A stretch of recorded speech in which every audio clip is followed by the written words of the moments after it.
Welcome back to another exciting episode of 60 Plus Uncensored. I'm your host, Seb Fry, and today's guest is Fritzi Gros-Daillon, award-winning educator, speaker, aging in place advocate, and author of the 5-time award-winning book, Grace and Grit, Insights to Real-Life Challenges of Aging for Adult Children and Their Parents.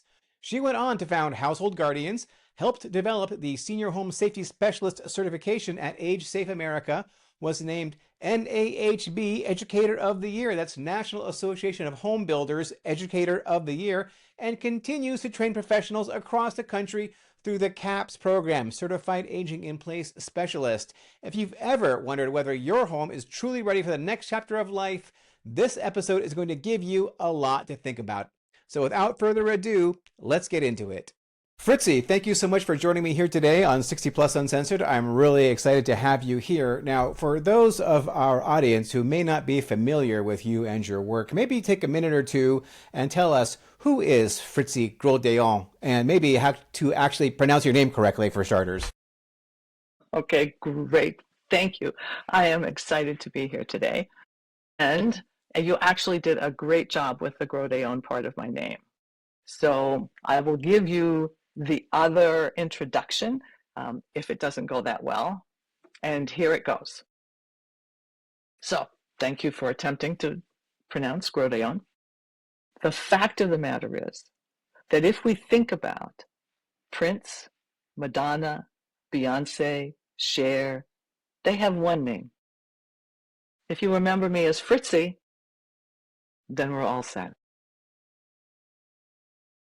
Well, that's perfect. And in fact, I've always called you Fritzi, and every time I've heard anybody mention you, they've always just say, oh, just ask Fritzi, and like everybody knows who they're talking about. But I will suggest that maybe perhaps our listeners don't know, because maybe our listeners might come from who knows where and they're not clued in yet. So give us a little background, Fritzi. What are you all about? All right. So we're going to go back 30 years. Because I understand we have a few minutes on the podcast. So we're going to go way back. Plenty of time. Okay. I was on Long Island for 30 years. And you may even hear that come out a little bit in the accent. While I was there, I had an environmental assessment company. So I was doing environmental remediation, cleaning up gas stations, dry cleaners, hazardous material, etc. In the middle of that time, I also started a senior move management company.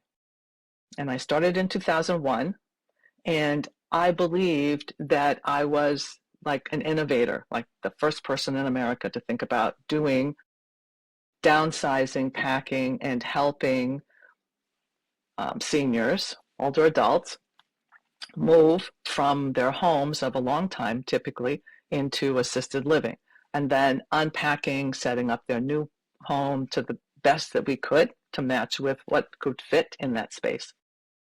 Well, in 2003, I discovered that I, in fact, had not invented the industry, that, in fact, a woman in Pennsylvania had. And in 2003, there were about 40 companies in the whole U.S. doing what has now become senior move management. And so I did that for 10 years, up through 2011. And that's also when I was making my decision to come to Southern California to care for my mom. So that business went to my manager and her husband and is still in operation today. And my environmental company went also to a new manager, and that one I think has now is not open anymore, but it stayed open for another 10 or 15 years afterwards. So that time of helping people pack and downsize and move was really my education in how few people wanted to do it. Like the decision was being made by others or by a trigger event, a health fall, something happened with their health. And so I knew from my Encore career here in California that I would be an aging in place, helping people stay in their homes as long as makes sense for themselves, for their families, for their well-being. And if that particular home or environment is really going to work well for them in the long term. So now I'm in aging in place, and I have been since I arrived in San Diego.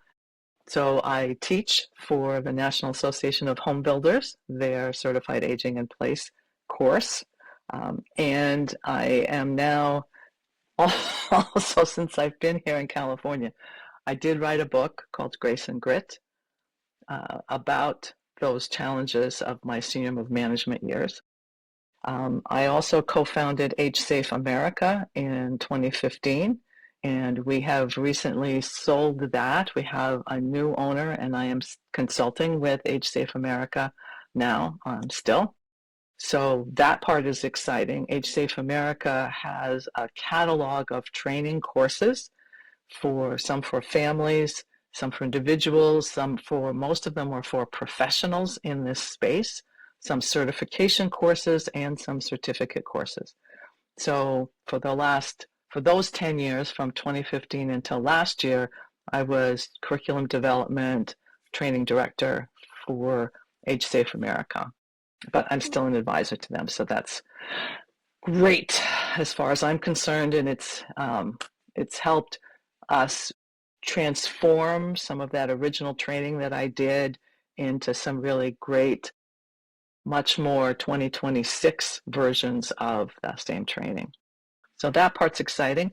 I am still teaching the home builders course every month, and so still busy consulting, and always excited to be able to talk to other professionals like yourself.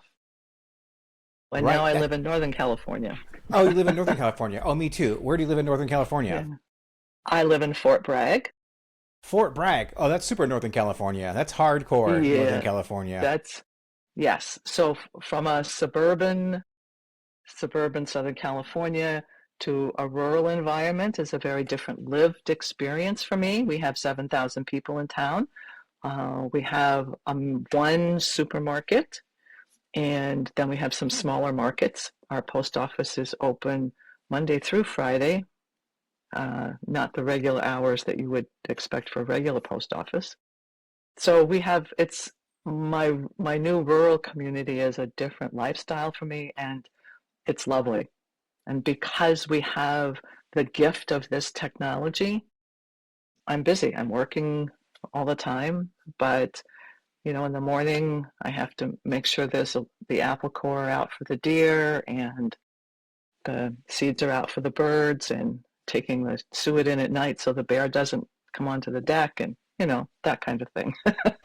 How's the broadband up there in Fort Bragg? Any good? We have Starlink. You have Starlink. Okay, well there you go. Everybody has Starlink. All right. So Yeah. basically, in another manner of speaking, you are basically a serial entrepreneur. Is that correct? I mean, you've done a lot of businesses and you've sold a lot of businesses successfully. It sounds like.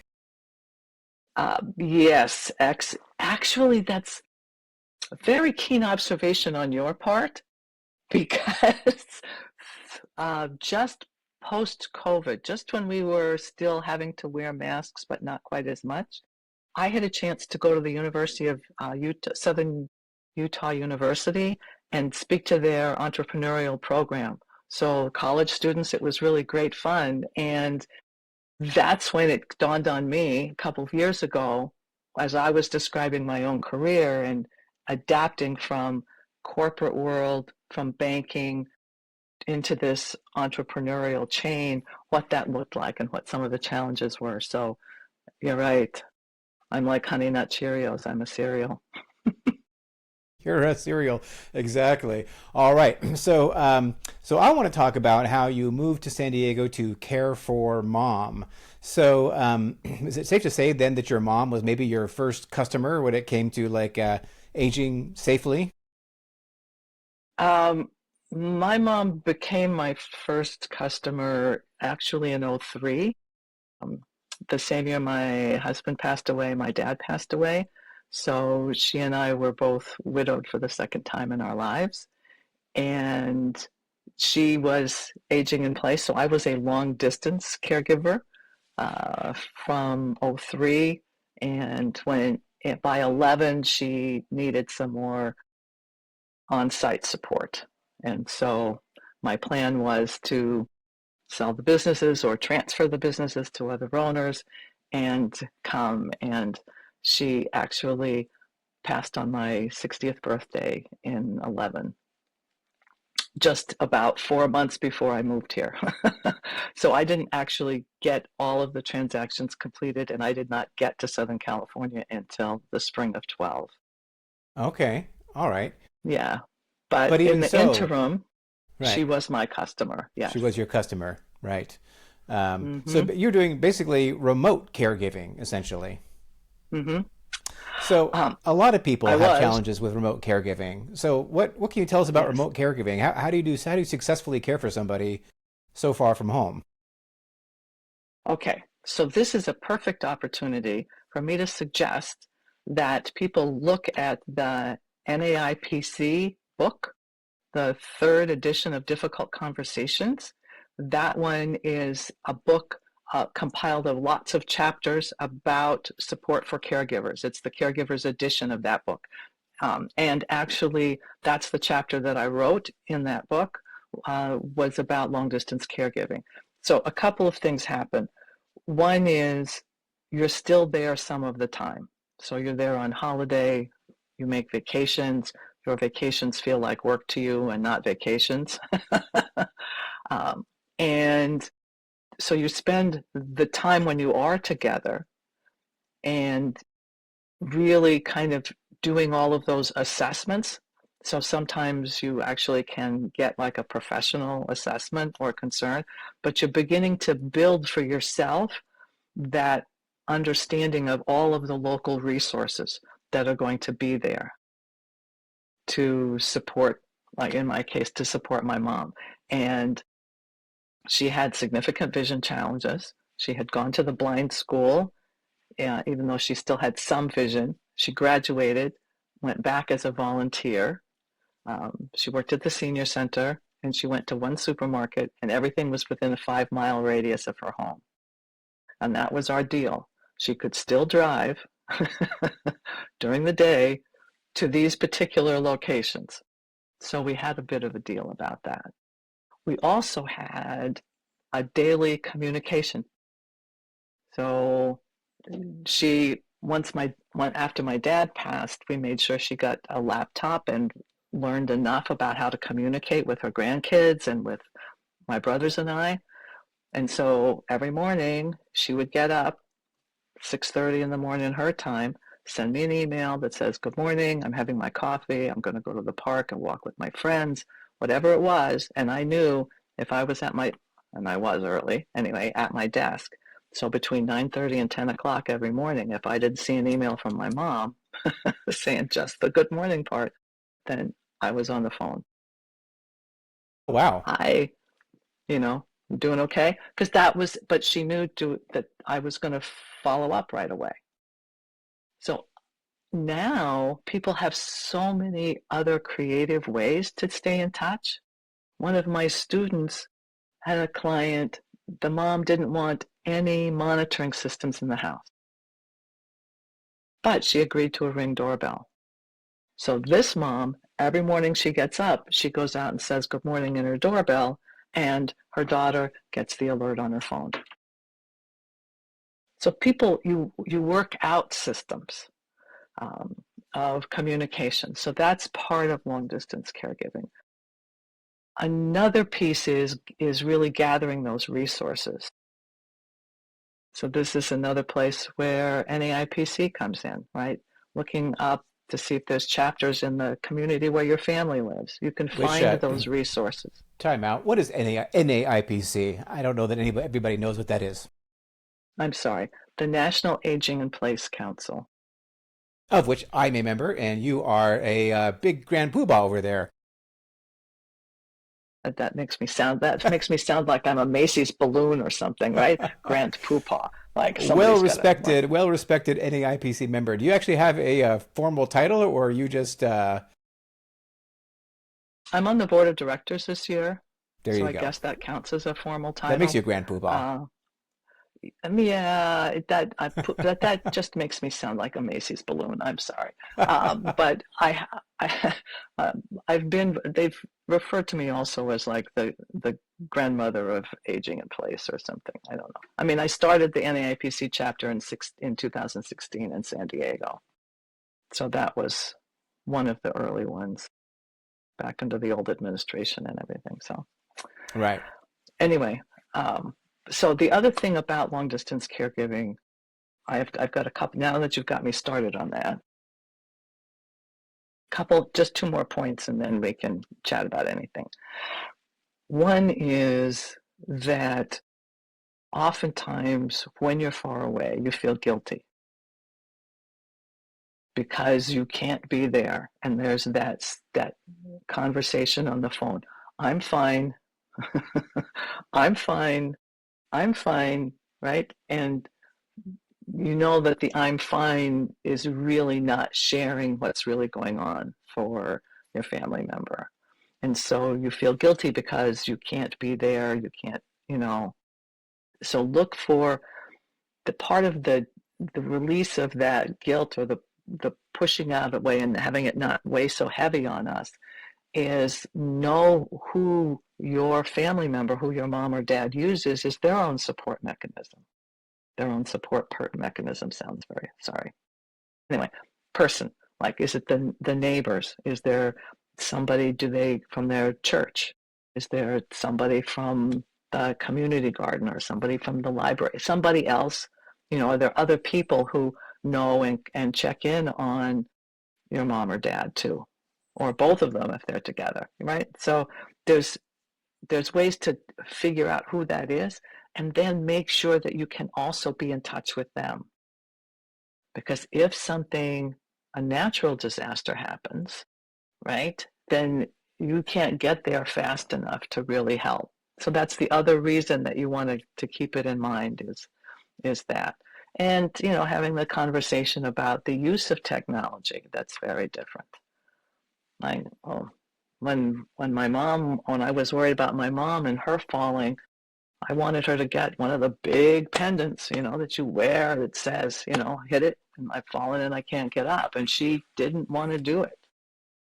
But when she got vertigo and knew she was going to need help and went to the front door, unlocked it, called 911 and collapsed on the floor right by the front door so they could find her easily without going through her whole house. I mean, that's pretty well prepared. But after that one, I really insisted. I said, I can't get here. You know, my brothers live much closer. I mean, they live in San Diego County, but they still couldn't leave work to get to her hardly any faster than I could fly across the country. So she agreed to it. And then I said, I'll pay for it. All right. So that didn't go down well. It's like, oh, I'll pay for it myself. I was like, okay, all right. You can pay the monthly fee. Great. As long as we have something in place. Right. So we figured out how to make that happen. But again, there's so many new ways to do that now, right? Your watch, your phone, your fitness tracker. And that's one of the big differences that we're going to see moving forward in this space. Because people who are 60 now, right, they live with technology all the time, right? There's already the smartwatch or the fitness tracker or whatever it is that we're using, right? So we're already using those. By the time we get to the point where right, our first baby boomers are 80 already, just FYI, as of January, right? We're going to be in that space, but much more familiar. Technology is going to be integrated in our lives. So the smart home things, all of those other pieces are going to make it very different than it was being a long distance caregiver for my mom in the early 2000s. Well, times they are changing, and it's really hard to keep up with all of the innovations, I guess you would say, in basically everything. And I think that the future is bright, I think, for people who want to age in place, because there's going to be all kinds of gee whiz bang technologies, both virtual software as well as technology hardware in the home. Um, Mm-hmm. but you've been involved with NAIPC, the National Aging in Place Council, for some time, way back in the I don't want to say Stone Age, but it seems like even like 10 years ago, the world was so different than what it is today. Yes. what what got you involved with NAIPC in the first place? Was it your experience with your mom, or what brought you into that orbit? When I arrived in California in 2012, I knew I was going to be in the aging in place space. And I didn't really, other than my brothers and their families, I didn't know anyone. And I was used to, after 30 years, you're in the Chamber of Commerce for 30 years on Long Island, you kind of really know your community. So I started networking like a maniac when I first was in San Diego, like as many different kinds of meetings as I could find. And most of the senior networking groups had lots of fabulous professionals in them. Oftentimes, 30 or 40% of the people in the meetings are marketing directors from assisted living communities. Really? Wow. Yeah, and they're lovely, and oftentimes those communities also are hosts for the events. They host the breakfast, they host the luncheon, they host the meeting. But after a while, it was like, if I stand up, if I'm the speaker of the morning, all of the things that I'm talking about helping people stay in place and simple things to do in their homes, are like a zoom right over the heads of most of the audience. I mean, they're smiling, and this was, before everybody was looking at their phone instead of watching the speaker. But still, it was like I was out of, I wasn't finding my community. I wasn't finding great referral sources for myself, for my business. And a woman from a local reverse mortgage broker and I got together, and we were talking at lunch about the difficulty in finding our people. So for people who are working in the reverse mortgage and the home equity conversion mortgage world, their goal is to help people stay in place. Their goal is to provide some of that funding that allows the modifications to happen in the house, right? So for them, networking in the same rooms that I was with people from assisted living communities, it wasn't working well for her either.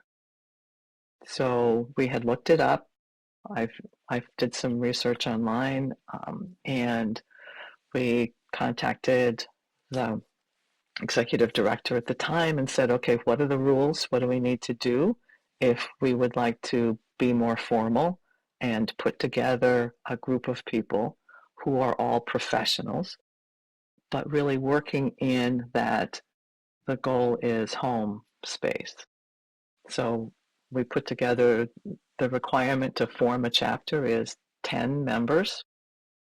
So we got 10 people together. We brought friends and business associates. I brought a designer, a contractor. She brought some more mortgage people. We needed 10 to start, and we did. We got 10 people signed up, got our charter, and we were off and running. All right. Well, that's terrific. So, and then how did your work starting the NAAPC chapter in San Diego? How does that like dovetail with your Age Safe America business? I mean, is it was part and parcels, hand in hand, essentially? No. Truly. Okay. Truly, that's a great question. So the work that I was doing early on with Age Safe was that beginning of the curriculum development and the training. So yes, I'm sorry, I don't mean to be so rude to you. You are the host. But the development of the training became an opportunity for people in the chapter to be able to take the training. So I was essentially, yes, I was promoting that training, I guess, to that group as one of the pieces of the services, because I also was doing evaluations in people's homes through Household Guardians, through my own company in the San Diego area. So yeah, my work with HSafe was a little different at that time, but yes, certainly bringing those training to the other members. But I was also trying to be out in the community, actually in people's homes, doing the evaluations, and then putting our member partners together. So geriatric care managers, home health, insurance people, lots of different kinds of folks who were in that group. Then that was what those resources were the ones I was providing to my clients when I was in their homes as well. Got it. And now you've mentioned another business, Household Guardians, which I don't think you mentioned before. So, Sorry. so Household Guardians, can you like this? And you still have Household Guardians, right? This is what Mm-hmm. you still do. So here you are. Can we share your age? You are how old? I will be 75 in October. 75 in October. And here you are, serial entrepreneur, still at it at 75 years old, and your current for-profit, it's a for-profit enterprise, right? Household Guardians. Tell us what you're doing with Household Guardians. Well, right now, given my move to Northern California, that's the business that houses the training that I do for the National Association of Home Builders. So my CAPS training is conducted under that. My license with home builders to be an instructor for them is housed in Household Guardians. So now that I'm up north, I'm not doing the in-home evaluations up here that I was. So that entity holds that, and then any other consulting that I also, I talk with my students and I provide some consulting services through that entity. But that's what that entity is busy doing now. Back in the olden days, 10 years ago, Mm-hmm. you were doing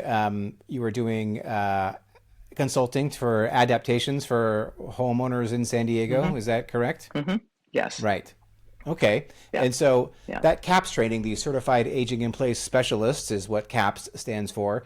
Um, Mm-hmm. was at the time, was that through NAHB, or when did the CAPS Mm-hmm. certification get going? I became an instructor for them in 2015. So that was brand And new. then So it was a brand new thing when you were doing it. the course At least itself that. had already, Oh, go on. go ahead.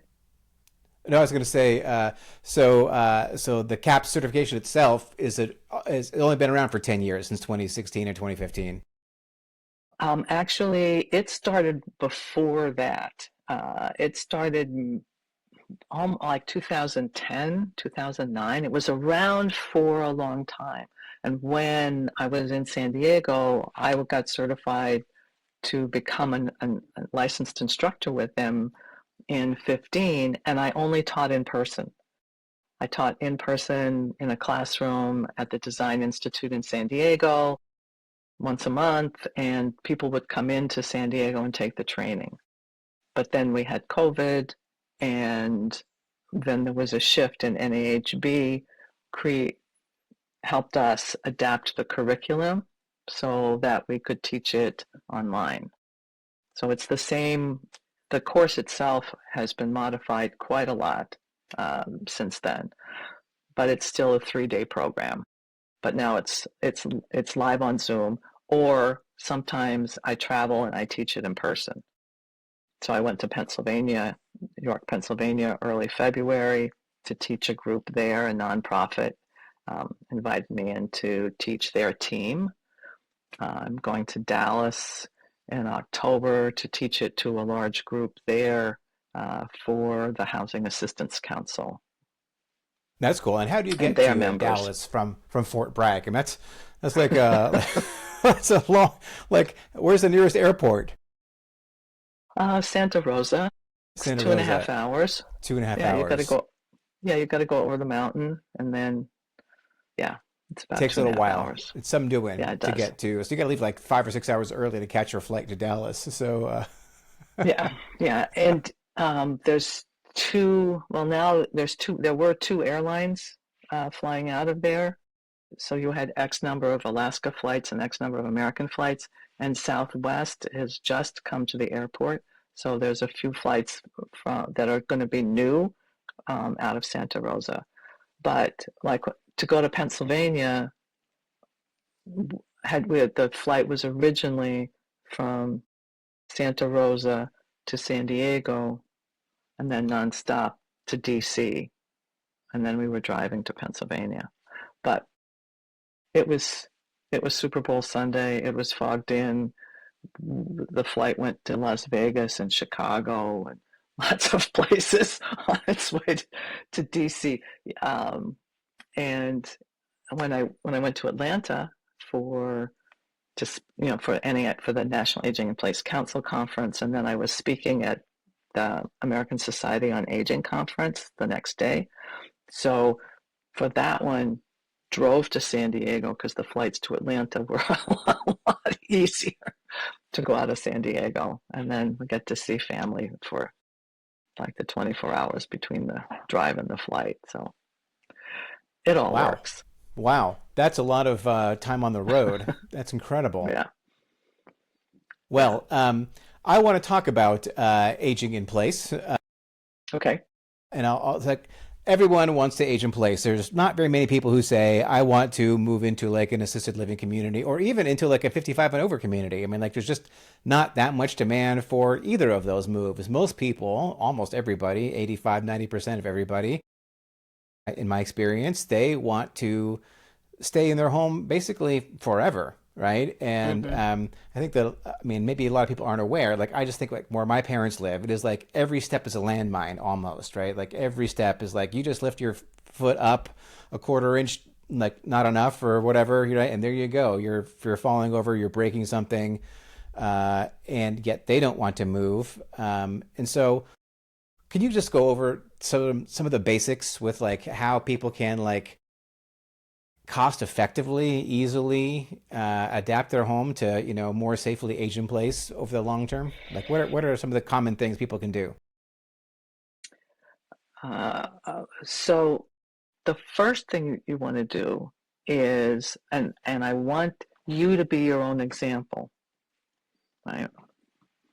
When you go into someone's home as a professional and someone wants to sell their home, you look at that house and you can already see things that just this tweak here, this tweak there, and the whole process of trying to sell your home is going to go much smoother, right? The value will increase. It could be the beige paint needs to be grayish or a little update on the cabinet facing, whatever those things that you see as a professional. It's the same thing if we step back and look at our homes from that viewpoint, because we don't see what those things are. The easiest changes for safety are always, we start with what? The grab bars in the bathroom. They can be designer, they can be fancy, they can be brightly colored to match the decor. I don't care what they are, they just need to be installed. Right? You don't have to have a big grab bar next to the toilet. Just change the toilet paper holder to a toilet paper grab bar. It's there. There's about 16 different styles, right? Nobody's going to notice. And that's what we really need to get over. It's what we think people are going to look for. And that's what I tell people. How many people, let's just think about the guests that you've had in your house in the last 6 months. How many of them have gone into your primary bathroom to look to see if you have grab bars? Right? Your guests aren't going there and coming up with those, well, what will people think if they see it? How many people are in there? For heaven's sake. I had an 82-year-old neighbor with macular degeneration who was absolutely a danger on the road. And she said, I don't want anybody to drill a hole in the tile. And I stood with her and I said, Janice, did the plumber have to drill a hole in the tile so you could have a shower head? Did he have to drill a hole in the tile so you could have a control for the water? Well, I don't want to have anybody. I said, Janice, I love you to pieces, but how many people are coming in your bedroom looking at your shower, girl? Really? Right? You have one friend who comes from Northern California to Southern California once a year to stay with you for a few days. She'll see it. And she'll be so glad you have it. Finally at 82 with macular degeneration and you can barely see. All right, back to your question. Well, actually, Grab bars or one. Actually, because you said the first thing, and when you said, well, what's the first thing we do? And I was thinking, the first thing we should do is improve the lighting, right? Now we're talking about macular degeneration, right? Like, it seems like improving the lighting would be like, I mean, for me, that was my thought. But your thought is really grab bars are more important than lighting. Grab bars simply because it's a single solution, right? If somebody says, what can I do? Like, just do that. Lighting gives us a chance to be a lot more creative and to spend a lot more time in a lot of other parts of the house. So this gives us a chance to look at motion sensor lights, occupancy sensor lights, the little lights on the LED lights on a ribbon, tape lights, I think they call them, right? Along a handrail, along the toe kick in the vanity, along the toe kick in the kitchen, along the hallway. There's, having a smart plug that you can, I mean, people are doing smart home, right? Turn the lights on and off, unlock the front door. They do it all with their phone. Turn the heat on, turn the heat off. We can do that with our lighting. But if somebody doesn't want to change, like if you've got a lamp in the living room and you don't want to change that, so I don't want another light on the table, get a motion sensor bulb and screw it in the same lamp. When you walk by, the light turns on. The little dusk to dawn lights. I don't want to have the light on all the time. Dusk to dawn. It's a dark hallway, the little light comes on. It's a night light, the little light comes on. In winter, guess what? The little light will come on because winter tends to be darker than summer, especially for those of us who live further north. The further north you go, right? I am just so blessed that I have only visited but don't live in Alaska. As a person, I couldn't do that long of dark. So you're absolutely right. And in kitchens, think about how much easier it is if you open the cupboard and there's a little light and the light goes on. If you want fancy, put a switch in the pantry door. So when you open the door, the light goes on. The under Yeah. cabinet lights. It's I mean, amazing. there's just a ton. I just put a house in a contract yesterday, and it's like a brand new remodel. And the house is old from like the late 50s, I think, and it was completely redone and expanded. The amount of lighting in there is like staggering, right? I mean, like there's lights everywhere. There's under the cabinets, right, in the shelving, right? Just like the toilet has a light inside of it, right? I mean, like everything has a Right. light in this house. And I'm thinking this is really universal design, essentially, right? I mean, like this is future proofing. Yes. Like everything in there is like everything is motion activated, not in the bedrooms, right? But everything else, not in the not in the bedrooms, but everything else is motion activated. And this is a feature of homes that it's not really expensive to do, right? To put in this, I mean, No. these lights are actually fairly inexpensive. And then the next thing I was going to say was, what the first thing you should do is like area rugs or throw rugs or whatever, right? Because those are also tripping hazards or slipping hazards. Is that true? I keep on hearing that. Tell me about the dangers posed by that kind of flooring. Okay. You know I've got a story for this. Let's hear I it. chose a very colorful throw rug, woven of lots of different colored pieces of fabric. I thought this is the one color piece because interior design is not my personal space at all. So I chose this brightly colored rug. This was fabulous. It was in the kitchen, right? So we've got laminate floor in the kitchen. This rug was in the kitchen. I thought, oh, gee, this is like what a lovely spot for it. So my husband says, this rug is going to kill me. It slips every time I walk. I thought, okay, finally I get the rug out of the kitchen. And where do I put it? I put it in the bedroom. I thought that's the only other big place for it. I think it's colorful and beautiful. I'm going to put it there. All right, so if I didn't kill him in the kitchen, I was bound and determined, I guess, to do him in the bedroom. And then it was like, oh, hello, what do I teach? I teach put the corners down, use the new silicone products like Gorilla Grips, and just stick it to the floor, right? It's not going to damage the floor, which is what a lot of people don't want to use carpet tape because they think the adhesive is going to stay there. So I put the corners down on the rug. And I walked across the rug with the corners on it. What happens is when we walk on the throw rug that's not fixed down, we don't really, we get used to physically feeling that shift of our shoes and our feet on the surface and how the rug moves with our feet. All right, we're holding the rug down and it's going with us just a little bit under each step, just a little bit. But when you tack the corners down, it stays and your foot moves across. If you've got one at home, I got to tell you, you've got to try it. Gorilla Grips in the store, online, do one and you can feel the difference. It's very subtle when you walk. So it's because it's not just like catching our foot on the rug, which is possible, but it's the fact that the rug itself is moving when we walk. And that's how they get bunched up, right? And when we're not paying attention, when we're distracted,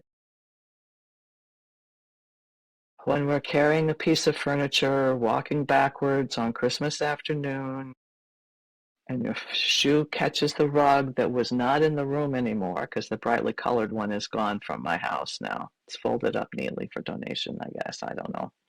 Anyway, but when you're distracted, and for some people who have some challenges, like some people have some neuropathy, for example, in their feet, and when you do, your body's busy thinking about that and not thinking about where your foot is. That's why rugs are so dangerous. It's because the rugs themselves will, especially the ones that don't have rubber backing and are just floating literally on the surface of the hardwood or the laminate or the tile, they're just floating there. And they're waiting for your foot to come along and just take it for a little bit of a ride across the floor. And when it does, you go too.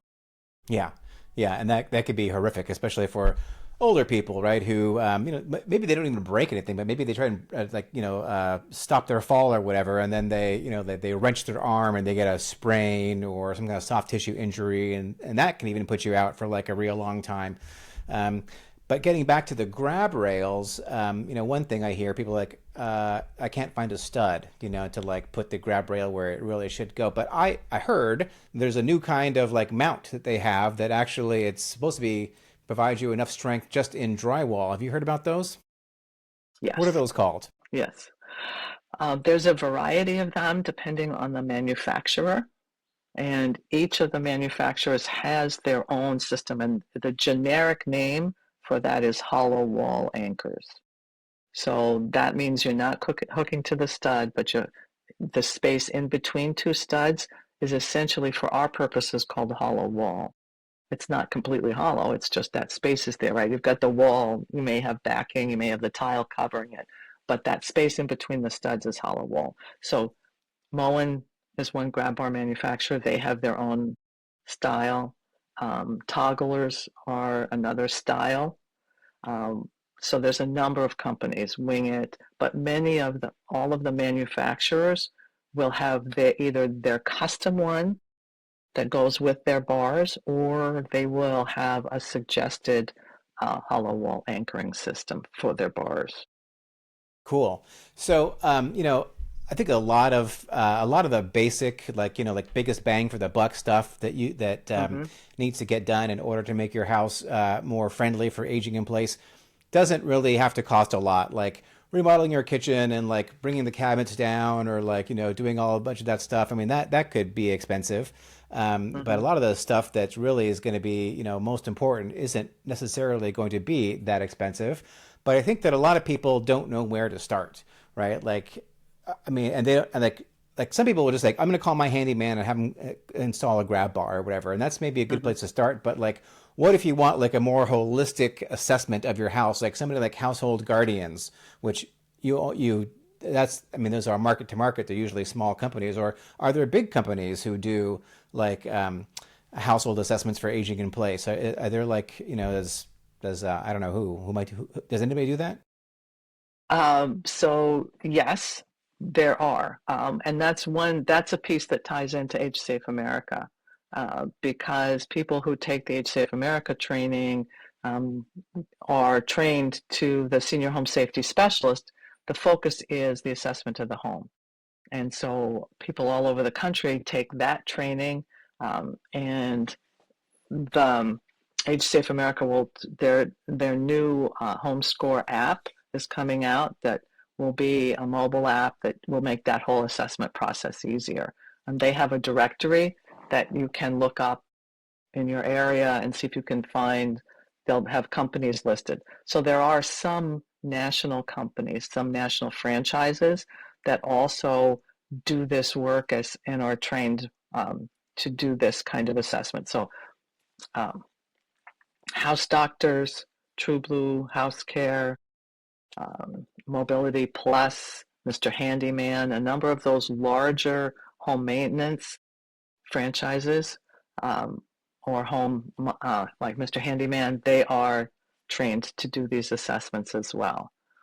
And more people, even including occupational therapists who are looking to build their own businesses separately from practices in acute settings or in schools, they're doing them too. So there's a broader range of resources for the full evaluation of the house. Yeah. Well, that's cool. Like there's like NASM.org or whatever, like the National Association of Senior Move Managers. They have a directory. Is there a directory of people who do these home assessments and then modifications? And is it usually like two different companies? One does the assessment, one does the actual work, or are some that do both? Well, at the agesafedirectory.com, that's one place to find people who do it on the as the consulting side, or they have the franchise partners who do both. So at Household Guardians, when I did it, I had partners who I would recommend for installing the grab bars, an electrician, a plumber, contractors for bath remodels. So I was more a concierge and a resource. I helped identify what the scope of work might look like, and then I had referral partners. Got it. So I don't want to put you on the spot here, but what does that cost? Like, let's just say you have a 2,000 square foot, 2-story house, right? And Mm-hmm. normal built in 1970, of which there's millions across the country. Um, and that house was not built with universal design. It was not built with the idea of having, people who in their 70s and 80s living there all by themselves. Mm-hmm. What does it cost to have a house like that adapted to age and play safely, or is it even economically cost effective to do so?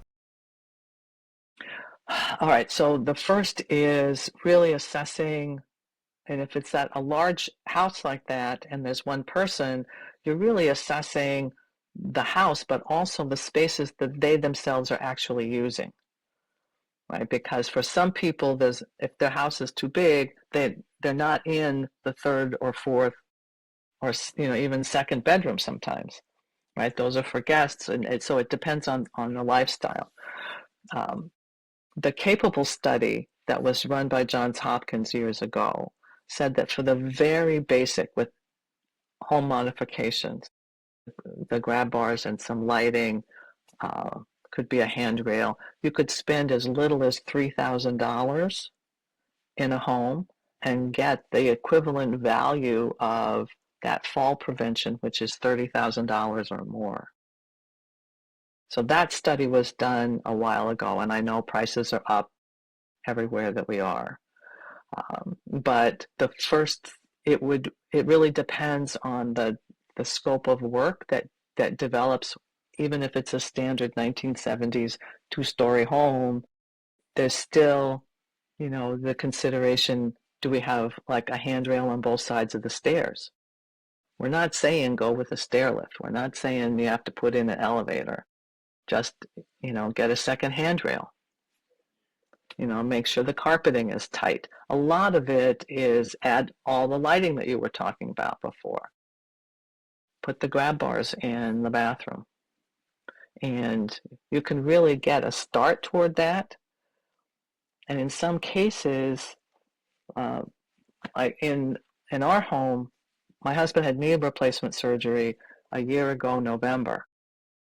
And since we're both kind of in this industry mindset, we took a much harder look around our own home and added the vertical grab bar where you step into the shower, changed out the toilet paper holder for the toilet paper grab bar, put railing on the stairs in front. We didn't build a ramp. It was just knee replacement, right? But we did put handrails up the stairs. We had the top pieces of wood, the 2x4s on the top, but you can't really grasp onto those.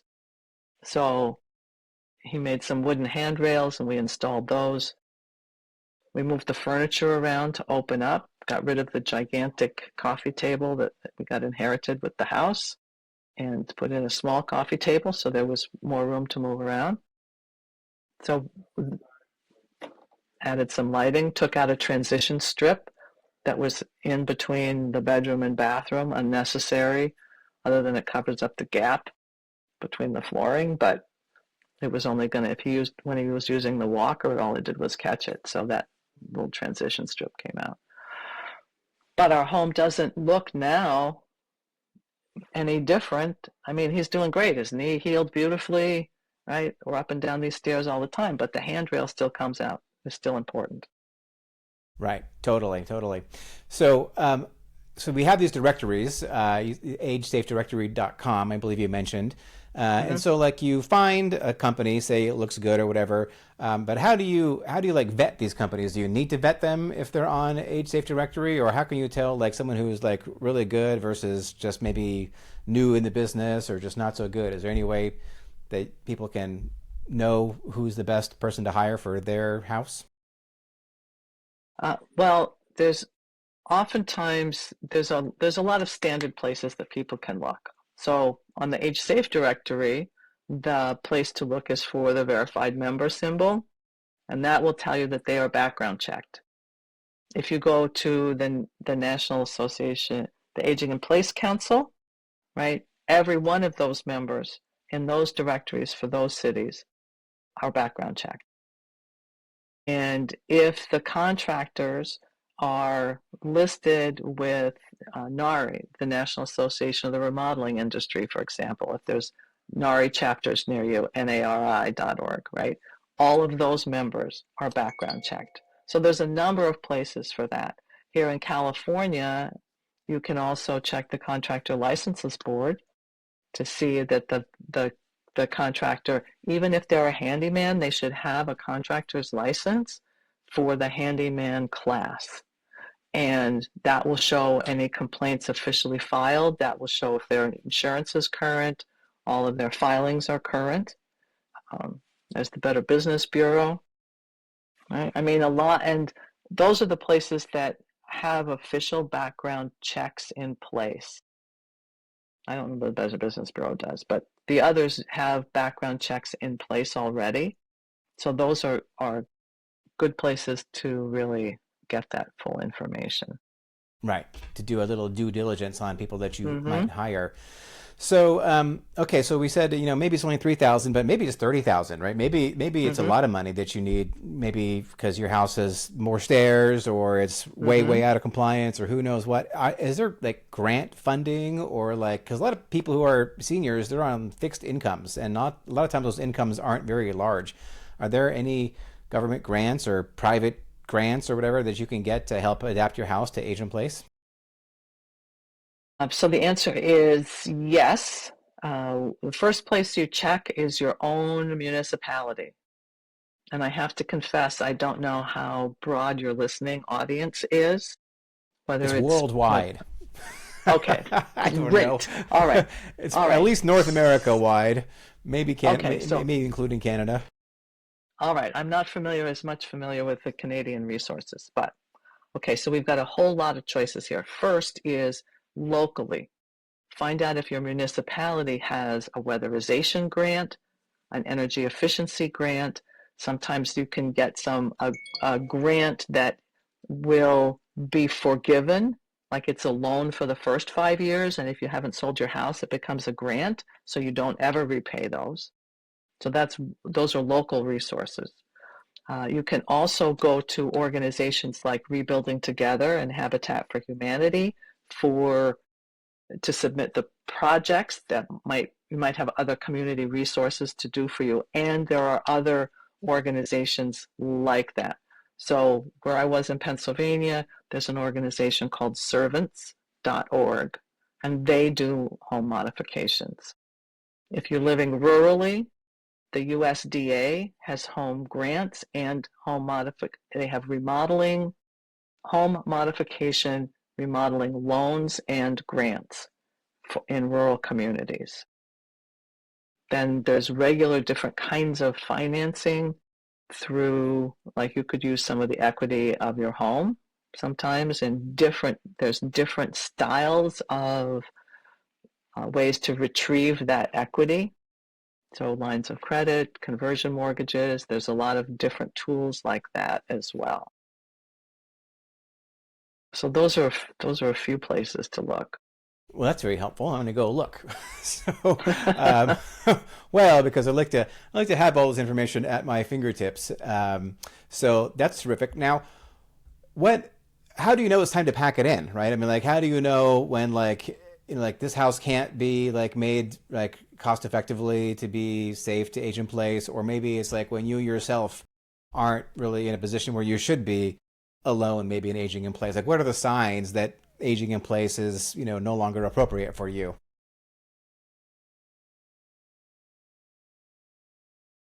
That one's hard.